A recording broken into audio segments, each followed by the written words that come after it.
Let's take a quick look at the 5 key developmental domains. Number 1, physical development, cognitive development, language and communication. The language and communication, social and emotional development, adaptive or self-help skills. Physical development.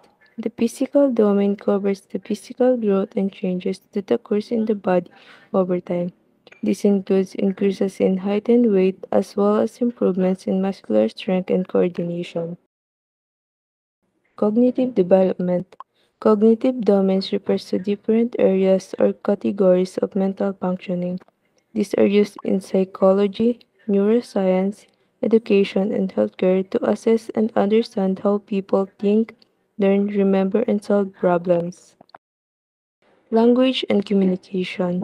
The language and communication domain. This domain is all about how we understand, use, and respond to language in order to connect with others and the world around us. For social and emotional development. This domain is especially important in early childhood but remains vital across the lifespan. It's closely tied to mental health, academic success, and overall well being. Adaptive or self help skill.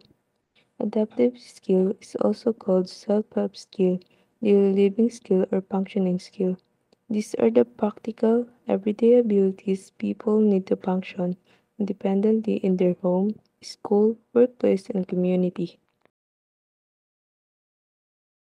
This skill development gradually as children grow and are crucial for personal independence and social participation. Developmental domains refer to key areas of a child growth, such as physical skills, thinking and learning, language, and social emotional development.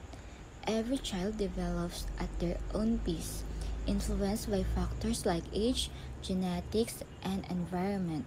Some children may reach milestone earlier or later than others, and both can be normal.